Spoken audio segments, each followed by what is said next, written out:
The following audio may contain the personal testimonials of some OPTAVIA coaches or clients of OPTAVIA. The results relayed in these messages are based on the unique experiences of the participants, and we cannot guarantee like or similar outcomes. While you may be inspired by these accounts, please note that any stories of success have not been verified and your individual path to optimal health will vary. As always, it is our recommendation that you consult with a healthcare provider before starting a weight loss program. Yours in health, the OPTAVIA team.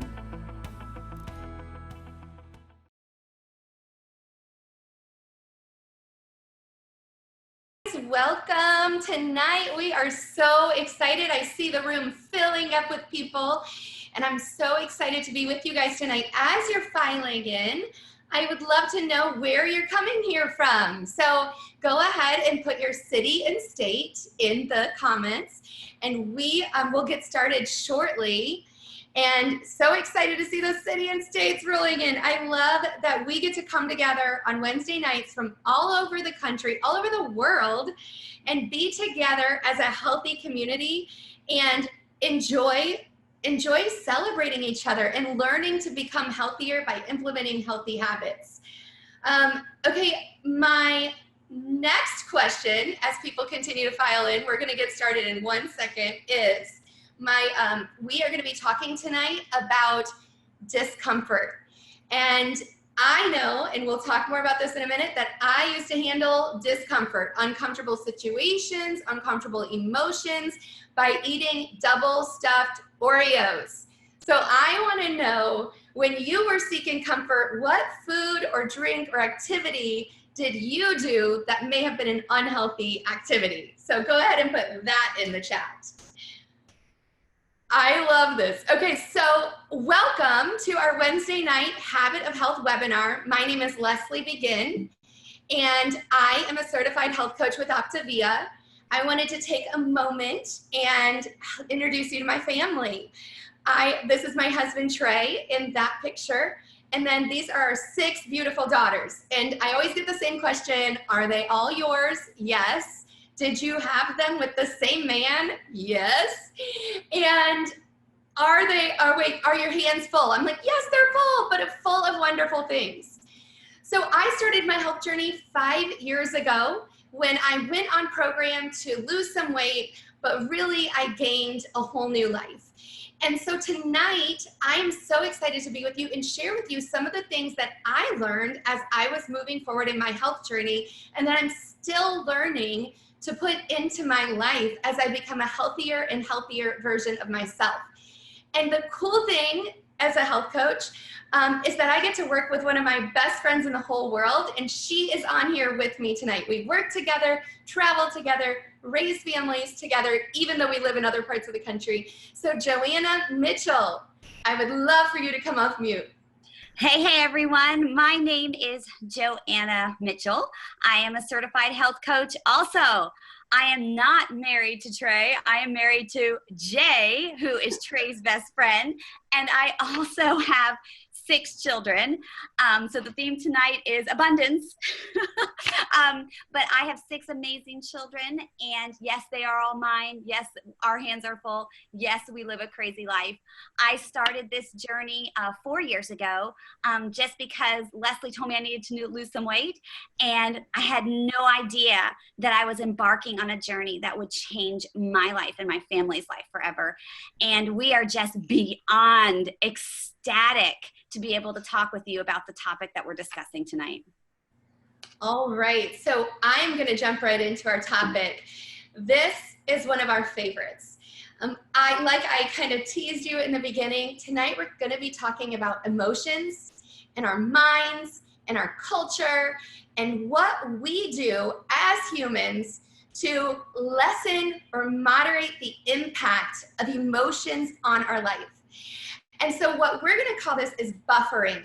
Buffering means to lessen or moderate the impact of something. For example, on our health journeys, often we buffer against emotions that feel negative or uncomfortable. Now, when we have a paper cut on our finger, it's a teeny tiny cut, right? So it's not very big, but every time you touch something, it hurts. When you try to write, it hurts. When you try to type, it hurts. If you put a Band-Aid, like you see on the screen, around that paper cut, it serves as a buffer. So you might still feel it, but it doesn't feel as doesn't hurt as much. You know, so that is a physical picture of what buffering emotionally looks like. So what emotions do we buffer? Let's just talk about my story. When I started program, I had 4 kids under 6. Life was crazy. We owned a business that was growing, but we were trying to support a family with this business. My husband was having a lot of stress in providing for our family and all the other employees' families. Life was crazy. And so every day about 4 o'clock, I started to feel anxious because the kids were tired and grumpy, and I needed to get dinner on the table, and so much of the day was ahead of us. Does anyone know what that feels like? So I started to get grumpy and stressed, and I'd finally get the kids in bed and I'd be bored, and I would be fearful about a lot of things, and I was disappointed with how some areas of life were turning out, and I was tired. Does anyone else know what it feels like to be tired? I buffered against all of these things. I buffered against all of these emotions by finding myself in front of the pantry eating things, or finding myself in the front of the fridge figuring out what could make me feel better, or pouring that glass of wine at night because I felt like it made me a better mom because I didn't have to experience all the stress and fear and disappointment and boredom and fatigue. But the hard part about buffering against the lows is I also became habitually buffering against the highs. I wasn't experiencing extreme joy. I wasn't able to experience celebrations at a high level, or time with friends or time with family, because I was buffering against the lows and the highs. So have any of you been there? What emotions or feelings have you buffered against? Have you used food, alcohol, social media? Scrolling through social media has the same effect. Shopping. Who has been shopped on Amazon, or you just fill the cart but you never check out? Joanna, what is your experience with buffering? Oh my goodness. 6 kids also. My husband was very sick for 5 years, and I deeply struggled with fear and anxiety, and deeply struggled with fear or perfectionism and shame. And I hated the feeling of shame, hated the feeling of perfectionism, and I did not know how to deal with it. So I used food, and not food in a small amount, exorbitant amounts, food beyond full, in order to numb myself. And here's how this carried. And I also used alcohol to numb myself. And here's the sad part about this. As I numbed myself more, I needed more. And then it, like you said, Leslie, it wasn't even just the bad situations or the negative emotions that I needed to buffer with. Now I believe the lie that I could not be joyful with friends unless I had alcohol. I could not celebrate holidays unless there was food. It carried over, and it became super detrimental and extremely enslaving.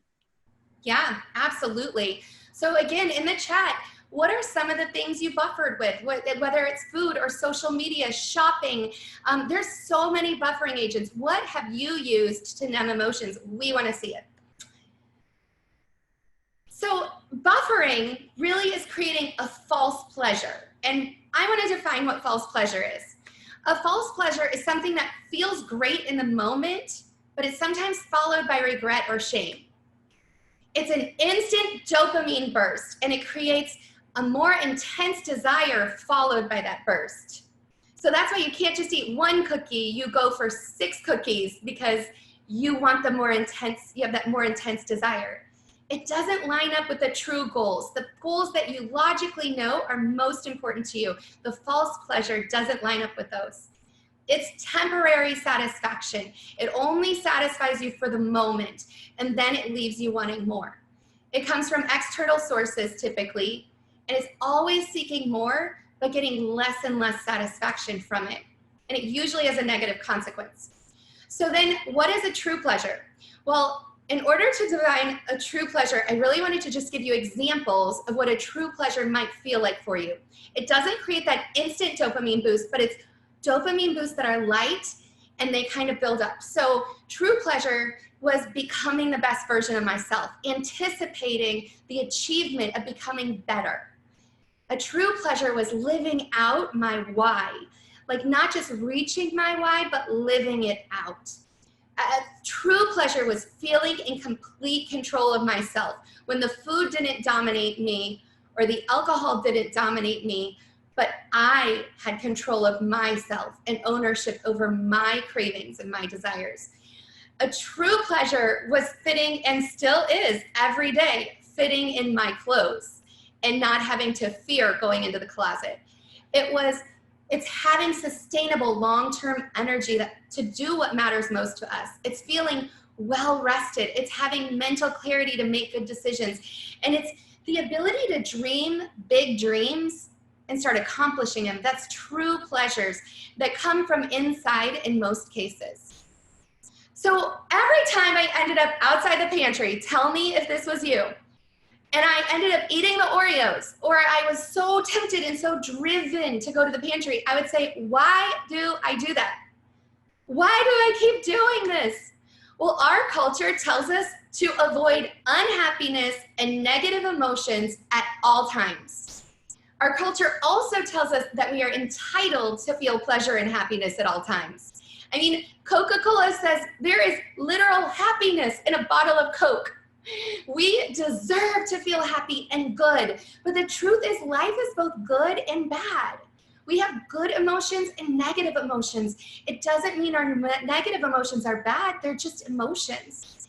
And we're robbing ourselves of experiencing all of life when we deaden the lows and the highs, but our culture tells us you deserve to be happy all the time, so we numb the negative, we never experience the full positive. Joanna, tell us about our brains and what those, why they contribute to this. Absolutely. So culture is part of it, but then there's another component. It's your beautiful brain. And let me just say, your brains are beautiful. Your brains were created to protect you. Your brains are created to keep you alive. And you actually have two parts to your brain.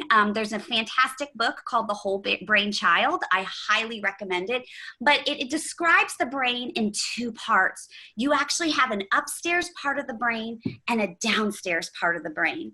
In the upstairs part of the brain, that is where thinking comes from. That is where logic, reason, your language, all of that takes place in your upstairs part of your brain.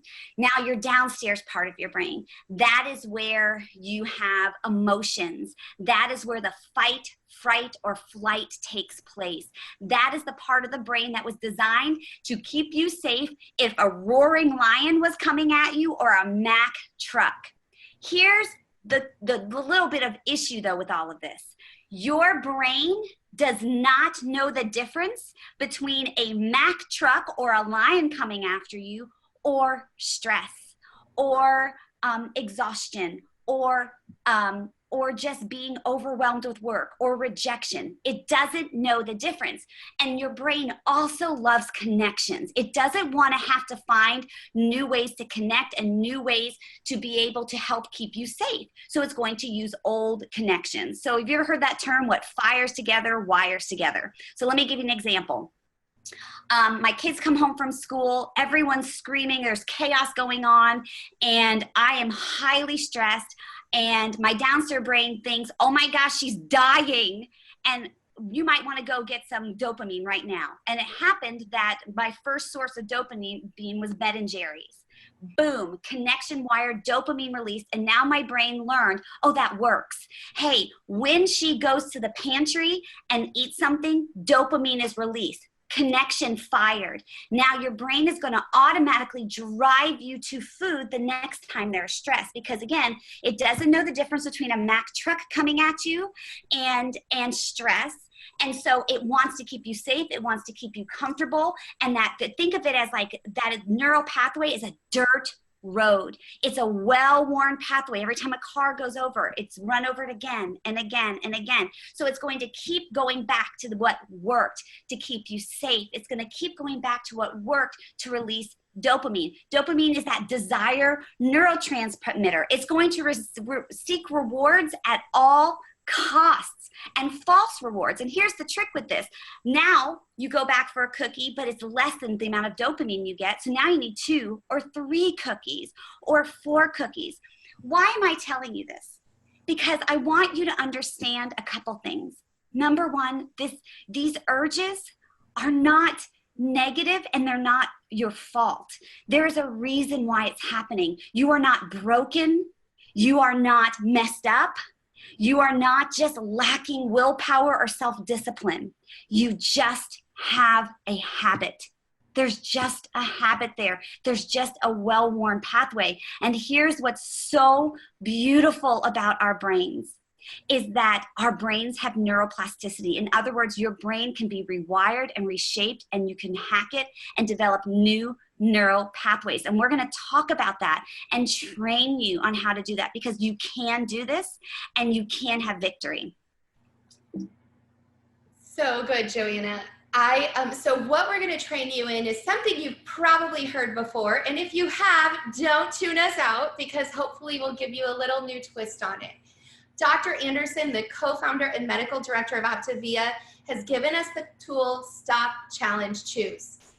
So in this, we're going to stop, take a deep breath, take a drink of water. This is when you end up in front of the pantry and you have no idea how you got there. This is how, as one client said, she ended up in the Wendy's drive-thru and had no idea how she had driven there from her previous location. This is when you are in a tizzy or in chaos and you are worked up and all you want is that glass of wine. Stop. Take a deep breath. Like deep breath. Drink a drink of water. Dr. Anderson always says, drink your water. We all have so much water. We have to get our water in anyway. Use the stress as a trigger. Allow your downstairs brain that Joanna talked about. I mean, your upstairs brain, oops, there's a typo. Upstairs brain to speak to your downstairs brain and say, this is just an urge to buffer against this uncomfortable feeling. And then I like to think about it as when you're laying down on the green grass and looking up at the blue sky and there are big clouds going by. Just let the urge float by. And then, Joanna, what do we do? So this is when we get into the challenging part. So you've taken that stop. You've created something to help you stop, like drinking water. Now I want us to define the difference between thoughts and emotions, because usually our emotions are started by the birth of our emotions where our thought processes, our thinking. So the very first thing I want you to do is I want you to shift from a deprivation mindset and an I can't have that mindset to a powerful mindset of I can have anything. Yes, I just said that to you. You are powerful. You can have anything. So what do I mean by that? I want you to stare at that pantry with the mindset, oh, not this. I can't have that. I don't want you to have the mindset, I can't have that. Oh, I can't eat that. Oh, I shouldn't do that. Oh, I can't have that. Because you know what your brain does? Your brain whoop, beelines it, zones in the second you give it that deprivation warning. It's like, oh, must have it. And that puts you into almost a state of powerlessness. I want you to shift this to, doggone it, I can have anything in this pantry. I can have anything. But here's where you're going to go. All right, you're going to start becoming an investigator instead of a prosecutor. So investigators now are going to start looking and thinking, what am I feeling? What am I thinking? A prosecutor is going to be like, see, I told you you can't do this. See, I told you you're going to screw this up. So again, posture is key. And I want to make sure you have the mindset of, we're going to abandon deprivation. So I can have anything in this pantry. Isn't it interesting that my downstairs brain has told me I need to go to this pantry? Huh. Now, do you notice what I just did? I named it. I named it my downstairs brain. And look, I said it out loud. Why? because we want to call out our downstairs brain. You need to understand that your downstairs brain does not have a voice of its own. It actually uses your upstairs brain as the voice and makes you think that it's you. This is not you. All of your logic is up here. So it's not you. Your downstairs brain is trying to trick you in to going over and get you safe. So you want to make sure you're calling it out, but you want to also call it out audibly. Y'all, I am not joking when I say audibly out loud, because automatically you're re-engaging the top part of your brain when you say it out loud. We want to re-engage the top part. And yes, you might feel like you're crazy and you're talking to yourself. But you know what? It's also crazy just submitting to something that's not an urge that isn't going to serve you. So pick your crazy. And it's going to be okay. So again, you're going to be an investigator, not a prosecutor. You're going to look at everything as something you can have because you're powerful. And you're going to go, isn't it interesting that that downstairs brain is telling me I need to go to the pantry? Okay. What was I feeling before this happened? Well, shoot, I was feeling super stressed out about the fact that my kids were freaking out. That's interesting. Take a deep breath. Sit in the emotion for a second. Stare at it. Call it out. And then ask yourself, okay, well, does this serve me? Will eating those brownies serve me? Does it serve me? I want you to remember, Lisa Turkhurst is another great author. She says emotions are indicators, not dictators. You do not have to be dictated by your downstairs brain nor your emotions. You are powerful. So you get to now choose. We're going to go into that next slide. And before I even go into that, Leslie has this beautiful image up here of feelings. Sometimes we don't even know how to identify feelings. Sometimes we've been spent so much time buffering and numbing our feelings, we don't even know what a feeling is. Google it. Google it. How are you feeling now? And I'm telling you, we use this with our kids. We name it to tame it. When we name those emotions, when we talk about what our downstairs brain is telling us to do from a third person out loud, we start taming it and taming those urges. So name it to tame it. So now you've stopped, you've challenged. Now guess what you get to do? You get to choose. And here's where you become powerful. You are not using willpower. You're not resisting. You're not saying, no, I can't have that. After you've called out, isn't it interesting? My downstairs brain is telling me I have to have that wine. Then you go, well, is that going to serve me? No, it doesn't serve me. I'm not saying no to wine. I'm saying yes to being fully present. I am saying yes to reaching that goal. I am saying yes to becoming the best version of myself. Nope, that doesn't serve me. And here's the beauty of this. You are powerful. You can also choose the wine in that moment. Without shame, without blame, without excuses. You took a second to stop. You took a second to challenge. You took 10 minutes, let's say 10 minutes to choose. Right, Leslie? Yeah, and this is just practically, this is my note card from the first time I was on program that I still have. And I had to have indicators in my life. I had to have something that when I felt triggered and I finally was able to identify emotions that I had numbed for decades, I could say, okay, I typically go to wine and double stuffed Oreos when I feel stressed. Instead, I'm trying to create a new healthy pattern because those don't serve me anymore. And I have higher priorities and bigger goals. And so when this emotion comes up again, when 4 o'clock rolls around tomorrow, how will I handle it without the food or alcohol that no longer serve me? How will I respond to that urge, that urgency to buffer those feelings? So on these note cards, I hung them on my pantry, so I had to encounter them before I encountered the food. I would say, okay, when the stress comes up again, I'm going to drink a bottle of water. I'm going to give myself 10 minutes to feel the feeling, to experience it, and to allow it to flow through me. The urge only lasts about 10 seconds at the worst urge. If you resist it, it continues. If you allow it to flow through you, you can experience the emotion and deal with that. So stop, drink 1 bottle of water, take 10 deep breaths, read something that calms you, take a walk with the kids around the cul-de-sac, sit and be fully present. So I had to just calm myself and then challenge. These were my challenge questions. What am I really feeling? Is it really worth it? And then choose, what do I really want? Do I want to eat or do I want to move toward my goals? And when I had this check in place, it became much easier to create that new neural pathway that Joanna talked about. It became so much easier to create a brand new habit that could control my life. So Joanna, go ahead, talk about perfection versus progress. Okay, so as we go into this, here is the key. Perfectionism is not your friend. Type it in the chat. Perfectionism is not my friend. Perfectionism is always a moving target, and perfectionism is going to hold you back from progress because it's going to tell you, unless I've done this perfectly, unless I don't ever screw up at this and make it work right now, I might as well give up because it doesn't work. Lies. That is a lie. Your job as we're moving into this is to shift from a perfectionism mentality and start cultivating an attitude of practice and progress. I'm going to say that again. Shift from perfectionism and cultivate an attitude of practice and progress. Listen, that pathway in your head, that deep dirt road, it's deep. It is a deep, deep connection. It is going to take practice, time to develop that new neural pathway. It will come.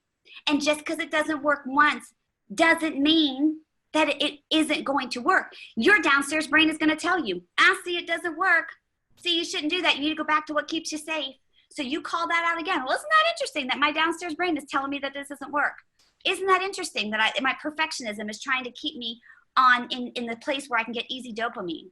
Keep calling it out. Keep coming back. Keep practicing. Practice. So how does our program help?